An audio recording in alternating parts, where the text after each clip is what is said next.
네, 안녕하세요. 영화계 168화. 저는 진행의 허효식이고요. 예, 안녕하세요. 김정훈입니다. 네, 오늘 저희가 다룰 영화 우리들의 일그러진 영웅입니다. 제가 선택을 했고요. 얼마 전에 영자원에서 네, 복원을 해서 유튜브 무료로 풀렸더라고요. 예, 이번 기회에 다루면 좋지 않을까라는 생각을 좀 해봤습니다. 예, 작품 기본 정보부터 말씀드리겠습니다. 감독의 박종원, 각본의 장현수, 박종원, 노효정, 그리고 원작자 이문열, 촬영의 정광석, 음악에는 송병준, 편집은 이경자입니다. 제작에는 명필름이 참여를 했고요. 명필름을 간단하게 설명을 드리자면 1995년에 설립했고 97년에 영화 접속을 시작으로 2000년에는 공동경비구역 JSA, 2001년에는 와이키키 브라더스, 2011년에 마당을 나온 암탉, 그리고 2012년에 건축학개론 등을 만든 제작사입니다. 예, 심재명 대표의 이름을 따서 명필름인데 현재 충무로 최고의 여성 제작자로 불리기도 하죠. 예, 이 작품의 평점은 네이버에는 9.28, 다음에는 8.6, 왓챠에는 3.5, 꽤나 호평을 받은 작품이라고 볼 수 있습니다. 예, 이 작품은 16회 몬트리올 영화제에서 최우수 제작자상을 탔고 하와이 국제영화제에서 동서문화상, 청룡영화제에서 작품상, 감독상을 탔고 대종영화제에서 4개 부문에 수상을 했습니다. 백상예술대상에서도 영화부문 대상, 작품상 등을 기록했습니다. 예, 트리비아를 말씀해드리자면 원작이 있죠. 이문열의 소설. 예, 87년에 이상문학상을 수상한 작품이기도 하고 그 당시에 심사위원들이 이상이 살아있어서 이 작품을 접하더라도 높은 평가를 아끼지 않았을 것이다 라면서 극찬을 했다고 합니다. 예, 그리고 이문열의 소설 중에 영상화 가장 성공한 작품으로 통하기도 하고 해외에서도 꽤나 좋은 평을 받고 있는 원작이라고 하기도 합니다. 예, 감독이 이 작품에 대해서 인터뷰를 한 게 있는데 이렇게 얘기를 했습니다. 저는 원작의 결말에 대해 다르게 생각을 했다고. 악의 상징인 엄석대는 결국 사회 응징을 받고 그 대가를 치르지만 현실 속에 보이지 않는 검은 권력은 계속 잔재해 있다라고 생각을 했고 반듯하지 못한 권력의 실체에는 사회 응징을 받고 제거된 상태가 아니다. 우리는 그런 것들을 계속해서 의식하고 깨달아야 함을 말하고 싶었다 라고 감독이 인터뷰한 내용이 있어서 짤막하게 소개시켜드립니다. 예, 스텝 소개로 넘어가도록 하겠습니다. 감독 박종원, 전작으로는 구로아리랑, 우리들의 일그러진 영웅, 영원한 제국, 송어 등이 있습니다. 이분은 현재 한예종 영화과 교수로 재직 중이시라고 하네요. 박종원 감독의 작품을 살펴보면 부정적으로 끝나는 영화들이 꽤 있는데 그것에 대해서 인터뷰한 게 하나 있었습니다. 감독이 말하길 제 작품의 결말은 무겁고 둔중하기까지 하지만 역설적이게도 그럴수록 관객에게 희망에 대한 메시지가 더욱 강렬하게 다가오는 법이라고 뭐 이런 이야기를 한 적이 있었고, 그리고 감독이 직접 밝히기를 자신의 우상으로 히치콕을 꼽고, 사실 초반 커리어가 굉장히 좋은데 송어 이후로 작품이 나오지 않고 있기 때문에 감독에 대해 더 이야기할 게 적지 않나 라는 생각을 해봅니다. 다음으로는 각본의 장현수, 전작으로는 젊은 날의 조상, 우리들의 일그러진 영웅이 있고 감독으로서도 활동을 했어요. 걸어서 하늘까지, 게임의 법칙, 본투킬, 라이방, 누구나 비밀은 있다 등을 만든 감독이기도 합니다. 네. 다음으로는 정광석 촬영감독, 전작으로는 배태옥 사건, 보통 여자, 깊고 푸른 밤, 그대 안의 블루, 런어웨이, 인정사정 볼 것 없다, 동감, 신라의 달밤, 조용한 가족, 투캅스 시리즈, 고래사냥 시리즈 등을 촬영했고 60년대 초에 일을 시작해서 80년대에는 배창호 감독의 작품들을 많이 찍었습니다. 2000년대까지 작품 활동을 했고 약 160편 이상의 작품을 촬영을 한 베테랑 촬영 감독이라고 볼 수 있습니다. 예, 이 정도로 스텝 소개에 넘어가도록 하고 다음 배우 소개로 넘어가도록 하겠습니다. 엄석대 역의 홍경인, 전작으로는 우리들의 일그러진 영웅, 아름다운 청년 전태일, 닮아야 놀자, 은밀하게 위대하게, 그리고 최근에는 빈센트라고 하는 작품의 주인공으로 나왔습니다. 드라마 커리어로 유명한 거는 젊은이의 양지, 그리고 왕초, 시트콤 남자셋 여자셋. 남자셋 여자셋이 있었죠. 우리들의 일그러진 영웅을 통해서 백상예술대상, 춘사영화상, 청룡영화상에서 수상을 했고 아름다운 청년 전태일을 통해서 춘사영화상에서 나무주연상을 탔습니다. 예, 이분 같은 경우에는 최연소 나무조연상 기록이 아직도 안 깨지고 있다고 하더라고요. 충무로에서 굉장히 곽광을 받고 연기파 배우로 이미지가 바뀌었는데 갑자기 예능에 나오기 시작하고 공중파 오락 프로그램에 여기저기 나오고 드라마에서도 영화와는 다른 이미지로 나오다 보니까 관리 안 하고 자신의 이미지를 대중들한테 보이는가 뭐 이런 비판이 좀 많았다고 하더라고요. 네. 그러다가 이제 시트콤 남자셋 여자셋에서 스타덤에 올랐고 왕초에서 날파리 캐릭터를 맡아가지고 또 이름을 알리기도 했고 99년에는 또 앨범을 냈어요. 예. 후회라고 하는 앨범. 반응이 좋지 못해서 가수로서는 뭐 당연히 미미하고 최근에는 빈센트라고 하는 영화가 있어가지고 저 너무 궁금해서 찾아봤는데 일단 홍경인이 주인공이고 상대 배우로 고유진이 나오는데 홍경인이 그림을 그리려다가 꿈을 접고 갑부가 됐어요. 그러다가 빈센트 반 고흐의 그림을 사게 됩니다.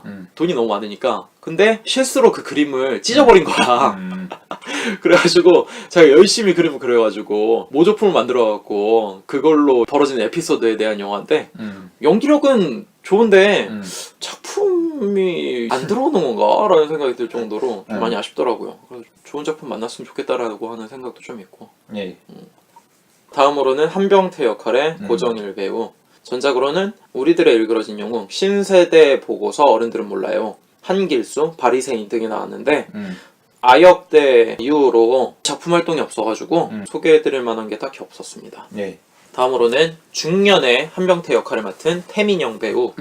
전작으로는 노다지, 토지, 용의 눈물, 전설의 고향, 태조 왕건 등에 나왔었습니다. 예. 안타깝게 2000년 11월 7일에 간암으로 사망을 했다고 하더라고요. 태조 한 번 찍는 도중에 죽었지. 예.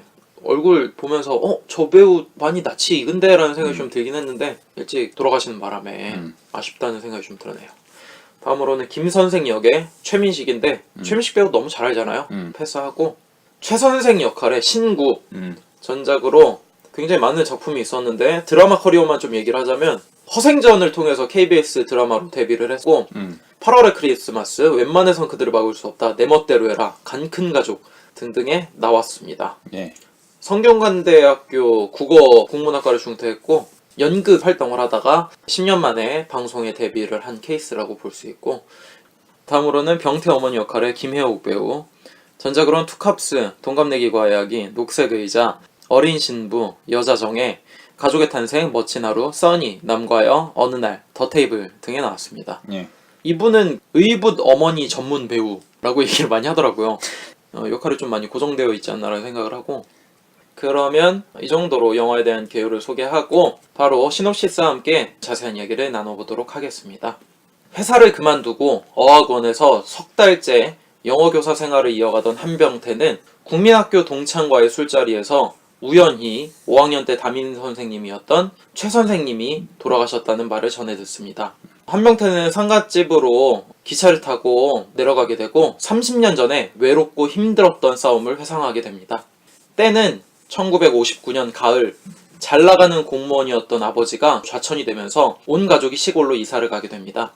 12살의 한병태는 서울의 명문 국민학교에서 시골의 작은 국민학교로 전학을 가게 되죠. 병태가 가게 된 5학년 2반은 엄석대라고 하는 급장이 아이들을 통제합니다. 병태는 엄석대에게 저항을 하고 선생님에게 그의 악행을 고발하지만 오히려 불이익을 받는 상황이 이어지게 됩니다. 결국 병태는 엄석대에게 굴복을 하게 되죠. 해가 바뀌고 서울에서 새로 부임해온 김정원 선생님이 6학년 2반의 담임 선생님이 되며 엄석대는 위기감을 느끼게 된다는 것이 이 영화의 시놉시스라고 볼 수 있을 것 같습니다. 원작과의 차이부터 짚어보는 게 좋을 것 같은데 일단 영화 시작부터 다르죠. 원작은 병태가 시골로 이사를 가면서 시작이 되는데 영화 같은 경우에는 어른이 된 병태가 30년 전에 있었던 일을 회상하면서 시작한다는 게 다른 점이라고 볼 수 있고, 결말이 다르죠. 원작에서 결말은 급장 선거에서 이제 자신의 표가 안 나오니까 엄석대가 학교를 뛰쳐나가게 되고 시간이 흘러서 형사들과 몸싸움을 벌이는 엄석대의 모습을 병태가 지켜보게 되면서 곱씹다가 끝나게 되는데 영화의 결말은 또 다른 메시지를 던져주는 게 영화의 매력이라고 볼 수 있을 것 같습니다. 원작과 비교하면 좀 어떤 것 같나요? 원작이 낫지. 원작이 낫습니까? 우리들 일그러진 영웅은 사실 아주 자기적인 플롯으로 진행된 소설이란 말이야.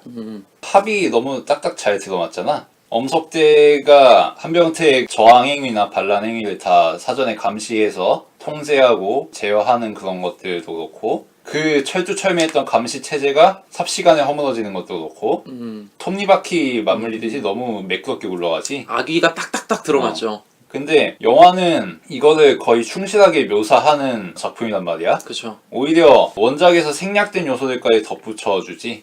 원작에서는 선생들이 엄석대를 지켜 세웠다 정도로 끝날 부분을 교무실의 풍경을 묘사하면서 무슨 엄석대 팬클럽처럼 만들어준단 말이야. 그런 것들이라든가 아니면은 한병태나 다른 그부들에 대한 엄석대의 지배가 좀 더 구체적으로 드러나지. 뭐 특정한 상황에서 엄석대를 바라보면 이미 이쪽을 바라보고 있다든가 엄석대의 뒤통수를 쳤다고 생각했는데 이미 다른 애들이 다 캐치해가지고 반란의 물꼬를 다 잘라놓은 상황이라든가 이런 것들이 구체적으로 묘사되는데 묘사하면 묘사할수록 더 구태의연해지는 거지. 이게 소설이었으면 그냥 비유적으로 넘어갈 수 있는 부분인데 영화에서는 이거를 시시콜콜하게 다 묘사하다 보니까 그쵸. 나중에 어떤 생각까지 드냐면은 엄석대를 클로즈업 해줄 때 남양 특집 같아. 엄석대는 모든 것을 다 알고 있다. 뭐 그런 삘이란 말이야. 귀신의 눈으로 모든 걸 다 감찰하고 있는 존재가 있느냐. 가뜩이나 기계적이고 자기적인 플롯인데 그 자기성을 더 실감케 한다. 더 어색하게 만든다. 그런 생각이 들고 전체적으로 연출도 TV 문학관스럽다. 저도 공감합니다. 베스트 극장이라든가. 네네네. 그리고 가장 결정적인 문제가 결말이 소설 같은 경우 엄석대가 잡혀가는 걸로 끝나잖아. 근데 이게 해피엔딩이 아니란 말이야. 이 주인공은 엄석대의 시절로부터 멀어져가지고 지금 30, 40대쯤 되는 사람이지. 근데 막상 자기의 학창시절 커리어나 간판에 비해서 성취한 게 없는 사람이란 말이야. 단칸방 살다가 겨우겨우 사교육시장 뛰어들어가지고 입에 풀칠하고 있는 형편이지. 그래서 이 사람이 오히려 그리워하는 게 뭐냐면은 차라리 엄석대가 잘 나가고 있었으면 좋겠다. 왜냐하면은 엄석대 같은 새끼가 승승장구하고 있는 세상이면은 족같은 세상이잖아. 내가 이렇게 병신이 된 게 정당화된단 말이지. 근데 엄석대는 알고 보니 족도 아니었어. 그냥 경찰들한테 얻어맞고 잡혀가는 잔챙이 범죄자에 불과했단 말이야.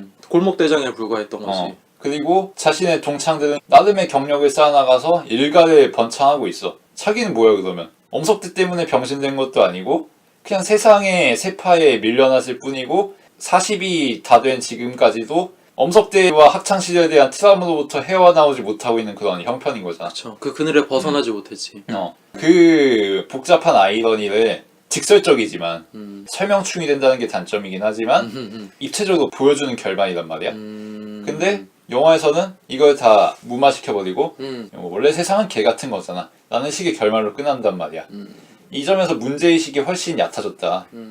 원작 같은 경우에는 이미 선악의 문제 이런 거는 초월한 거야. 이미 세상은 그것과 무관하게 우연하게 의지와는 상관없이 굴러가는 건데 영화에서는 이게 바뀌어버린 거지. 악의 세력은 아직도 잠복하고 있고 최순실 박근혜의 패거리는 아직도 암약하고 있고 우리는 아직도 그 지배로부터 벗어나지 못했다. 뭐 이런 식으로 끝난단 말이지. 그치. 그리고 결정적으로 그게 초등학교 동창들이 장례식장에서 모인 거잖아. 거기서 주인공이야 그 초등학교 5, 6학년 때의 기억을 선명하게 갖고 있고 그게 자기 인생에 충격을 줬으니까 엄석대에게 집착하고 의식할 수 있지만 주인공의 동창들까지 엄석대의 이야기 나누면서 야 초등학교 때 엄석대 쩔지 않았냐? 이건 존나 개오바란 거지. 40대 아재들이 비약이 있다. 아직까지 오 엄석대 오 이거는 좀 무리수가 있잖아. 원작과의 비교를 이렇게 디테일하게 해줘갖고 너무 재밌고 원작에서는 그런 함의가 있는지 몰랐어. 그렇게까지 이야기가 들어갔었구나. 엄석대가 차라리 대단한 사람이었으면 내가 지금 족같은 상황인 게 납득이 되는데 저 새끼는 한낱 골목대장이었고 나는 그 트라우마에서 벗어나지도 못했고 지금 이렇게 족같이 살고 있는데 사람들은 그냥 그런 거 신경도 안 쓴다는 거지. 네, 그렇게 생각하니까 비교가 되기도 하네요. 그리고 이게 이문열이 87년 6월에 이걸 발표했단 말이야. 그러니까 6월 항쟁이 시작되기 전이야. 그리고 아마 구상은 그 전부터 했을 거고 그 당시에 정치적인 현황을 그렇게 업데이트하진 못했을 거란 말이야. 아마 이문열은 전두환이 물러날 거라고 확신을 가지고 쓰진 않았겠지. 근데 영화는 92년에 나왔잖아. 그렇죠. 전두환은 물러났지만 결국은 노태우가 집권하고 아직도 군사 독재는 끝나지 않았다 이런 문제의식을 다들 공유할 때거든. 그러니까 이런 식으로 차이가 빚어진 게 아닌가. 저는 이게 사실 추억의 작품이라고 볼 수 있잖아요. 우리 어렸을 때 홍경인 나오고 교과서로 등장했던 작품, 영화도 그렇고 원작에서 30년 지난 지금도 엄석대 이 글자 자체가 아직도 임팩트가 크잖아. 페이커 보고 패석대 막 이러기도 하고 자기가 CS 다 먹고 그치. 병장짓 한다고 그럴 때마다 이 별명으로 등장하는 엄석대. 메시한테 매석대라고 하고 호날두한테는 호석대라고 하지. 그쵸. 이 엄석대라고 하는 이름의 장명 센스가 대명사가 됐지. 엄청나지 않나라는 생각이 좀 들고 이 작품의 매력은 여러 가지를 좀 찝을 수 있을 것 같은데 첫 번째로는 성장물의 매력인 것 같아요. 영화를 보면은 서울물 먹은 소년이 시골의 권력자한테 대항하는 혁명의 스토리가 첫 번째잖아요. 보면은 석대가 병태 자리를 임의로 선정하고 싸우는 아이들을 중재하고 직접 처벌도 해줄 정도의 권력을 갖고 있고 병태가 이것을 정하기 위해서 건의함을 만들자라고 이야기하지만 애들이 다 그런 거 필요 없다고 이야기를 하죠. 부당한 대우를 받게 하니까 병태가 돼지 저금통을 깨고 아이들을 포섭하기 시작하죠. 극장에 가고 짜장면을 먹고 근데 그것마저 선도부한테 폭행을 당하고 자존심이 걸려있는 성적에서 1등을 하겠다라고 생각을 했는데 본인이 11등을 해버리니까 엄석대는 1등하고 무기력이 엄청나게 빠지는 게 첫 번째 스토리 굴곡이라고 볼 수 있고 두 번째 권력에 대해 굴복하는 이야기인데 재밌게 묘사하지 않았나라는 생각이 들었어요. 축구 내기하는데 청소검사를 맡는데 병태는 너무 깨끗하게 했는데 자꾸 빠꾸맥이잖아요. 엄석대 마음에 들게끔 병태가 끝까지 남는 모습이 이 부분은 영화적으로 잘 묘사해내지 않았나라는 생각이 좀 들었고 그래서 세월 2로 올라가서 병태가 어떻게 굴복하고 있는지를 좀 보여주죠. 그리고 세 번째로 김정은 선생님이 새로 부임했을 때 모습부터가 원작과는 다른 면모로 보이기 시작하는데 원작에서 그렇지만 성적은 좋은데 문제를 못 푸니까 수학 문제를 의아한데 이 선생님 맨 처음 등장할 때부터 거짓에 대한 이야기를 해요. 너희들이 공부 못하는 건 좋은데 거짓말은 하지 말아라. 근데 이때 얘기를 하는 거 보면 은연중에 애들이 좀 무시합니다. 뭐 이렇게 얘기해도 너네들은 아직은 모를 거야. 나중에 알게 될 거야. 나는 알고 있어. 뭐 이런 뉘앙스로. 그리고 나서 석대의 성적표를 가지고 와서 이야기를 할 때 맨 처음부터 얘기를 안 하죠. 무작정 때리죠. 석대를 굴복시키죠. 폭력 앞에서. 그리고 나서 다른 아이들한테도 잘못을 고하도록 폭력을 행사한 다음에 다시 급장선거를 하는데 이때 보면은 묘한 웃음을 지으면서 석대라고 하는 부당한 권력을 내가 무너뜨렸다라고 하는 그런 미소처럼 보였거든요. 초딩들을 상대로 저렇게까지 하나 싶을 정도로. 그러니까 그때부터 영화가 결이 좀 달라졌던 것 같아요. 결국 석대라고 하는 크나큰 권력이 있었는데 그 권력을 잠재운 게 아이들의 민주주의가 아니라 김정은 선생님이라고 하는 절대 권력자가 이것을 무너뜨렸다는 게 의미심장한 것 같고 아이들마저도 이 새로운 권력에 붙었다는 것 자체를 영화에서 심도 깊게 다루잖아요. 그치. 그러면서 그렇게 또 다른 새로운 권력에 들러붙을 때 영팔이라고 하는 친구가 너네들도 다 나쁜 놈이라고 이야기를 하는 게 아마 스미스가 얘기한 대로 노태우 정권이랄지 그때 당시의 사회상을 이야기하면서 또 다른 군사 정권이 들어왔을 때 그것에 달라붙는 사람들에 대한 비판 그리고 우리 모두 다 노태우 뽑았잖아. 그쵸. 자유롭지 못하다. 우리들도 다 나쁜 새끼들이다 라고 이야기하는 것 같아서 TV 문학관 같은 연출이 있지만 메시지를 던져준 매력이 있다 라고 이야기를 좀 하고 싶네요. 다만 이게 영팔이라는 존재가 기능적이긴 해. 그쵸. 누가 봐도 이거는 메신저인데 그게 너무 노골적이니까 그냥 바보로 설정한 거지 뭐. 바보가 핵심을 찌르는 거지 뭐 그런 식이잖아. 그리고 또 기능적인 게 병태가 서울 학교에서 전학을 갈 때 리버티라고 쓰여있는 그 미국의 은화 그거를 봤잖아요. 너무 직설적으로 드러나잖아 무슨 메시지인지. 그리고 나서 엄석대한테 굴복한 다음에 모닥불에 그 동전을 던져버리잖아. 참 귀엽다라는 생각이 들 정도로 자기적이기도 하죠. 엄석대가 축출되고 나서 그 다음 씬에서 이승만 물러가라 뭐 이런 플래카드 걸리고 이런 것도 적나라하지. 근데 사실 좀 귀엽지 않나 싶어요. 그리고 저는 이 영화의 큰 문제 중에 하나가 나레이션이라고 생각이 들어요. 근데 이때 당시의 영화들은 나레이션이 너무 많았어요. 무진기행 같은 경우가 너무 심하죠. 영화를 소설 읽어주는 양 안개 뉘앙스를 전해주기 위해서 나레이션으로 막 친절하게 설명을 해주잖아요. 연사처럼. 그런 거에 비하면은 이 영화의 나레이션은 그래도 중간 정도는 가지 않았나? 라는 생각이 들어요. 그러니까 영화 감상을 편하게 해주고 무슨 메시지를 던져주고 싶다라고 하는 것을 편하게 하기 위해 다큐멘터리에서 나레이션 쓰듯이 쓰긴 쓰는데 지금으로 봐서는 큰 단점이긴 한데 그때 당시에서 이 정도면은 그래도 적정선에서 봐줄 수 있는 나레이션이 아닌가. 또 인상적인 장면으로 본 게 시험 문제를 이름을 바꾼 걸 병태가 목격을 한 다음에 선생님한테 달려가요. 그 다음에 고자질을 하려고 하는데 그 고민하는 장면을 현기증에서 나왔던 줌아웃 트랙인 기법을 이용해서 쫙 당겨주더라고요. 막 고민하는 장면을. 근데 놀랐어요. 사실 이 기법은 지금 쓰기도 되게 위험하기도 하고 어렵잖아요. 근데 영화의 분위기랑 잘 맞아 들어가면서 꽂히는 느낌이 있어가지고 박정훈 감독이 아까 얘기했듯이 히치콕 존경한다고 해서 아마도 현기증에서 이 기법을 가져와서 오마주 해주지 않았나 라는 생각이 좀 들기도 하고요. 그래서 마무리를 하면 좋을 것 같아요. 저는 이 영화 보면서 최근에 월드컵 생각이 좀 나더라고요. 우리나라가 독일을 이겼잖아요, 2대0으로. 그치. 근데 우리나라는 당연히 기쁜데 해외 다른 나라들이 너무나도 기뻐하더라고요. 뭐 멕시코야 당연히 기뻐하지, 자기네들을 올려줬으니까. 근데 막 영국이나 이런 타 지역의 나라들이 너무 좋아하니까 왜 이렇게 좋아할까?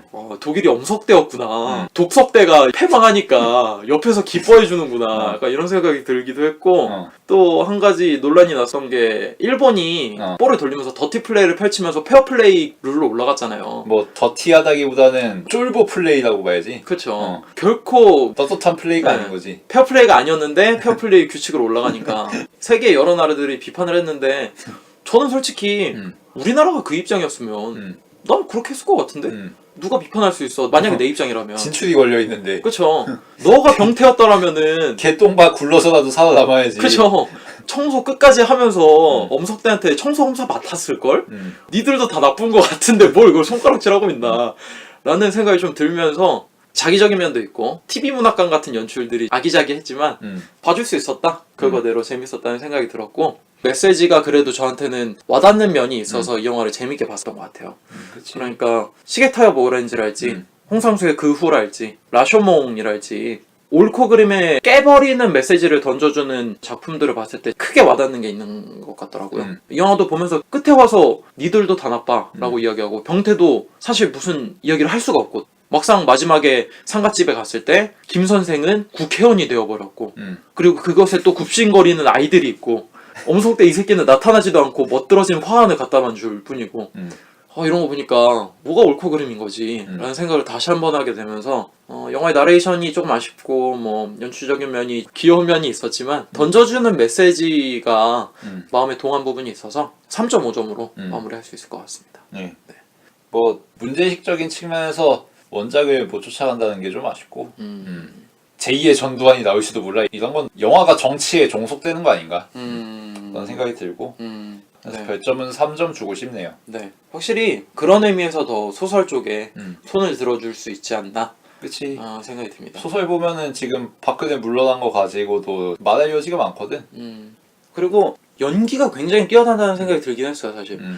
90년대 아역 배우들의 연기인데 이거 어떻게 연출했지 싶을 정도로 연기 어색함이 전혀 없죠. 그리고 진짜 60년대 당시에 학생들의 모습인 것 같아서 59년 59년, 60년 와 이게 90년도에 촬영한 게 맞나 싶을 정도로 그런 부분에 있어서의 고증이 뛰어나지 않았나라는 생각이 좀 들었고 뭐 감독과 스태프들이 그 세대 사람이 될 테니까 아 그러네요. 자기들 어릴 때 교실 만들어 놓은 거지 뭐. 그 아이들끼리 투닥투닥거리거나 저 새끼 수준 나쁜 새끼예요 막 이러면서 연기하는 것도 너무 실감나잖아. 이 영화가 자기적인 부분이 많음에도 그럼에도 감정이입하게 되는 요소는 확실히 연기였던 것 같다. 연극적인 부분이 있지. 네, 그런 부분이 커버치지 않나라는 생각이 들고 개인적으로 좀 충격적인 장면이었던 건 병태가 엄석대에 오른팔이 된 다음에 애들끼리 단란주점처럼 뭐 음료수야 술이야 뭔지 모르겠는데 그거 따라 먹으면서 여자애한테 노래 시키잖아. 이게 뭐야? 무슨 내부자들에서 단란주점에서 노는 것 같은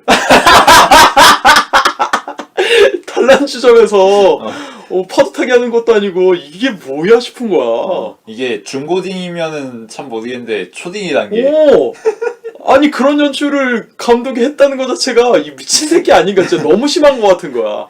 딱 봐도 단란주점이잖아 이건. 이거는 그냥 말만 아이들의 세계인 거지 그냥 성인용이지 다. 그치. 그러니까 이게 그 초등학교에 한정돼 있는 아이들을 가지고 정치를 비유하기 위해 했다는 거는 누가 봐도 아는데 굳이 단란주점 같은 모닥불에서 아이들 여자애한테 노래시키고 그런 장면이 필요한가라는 그치. 생각이 좀 들었어. 너무 충격적이었어 그거.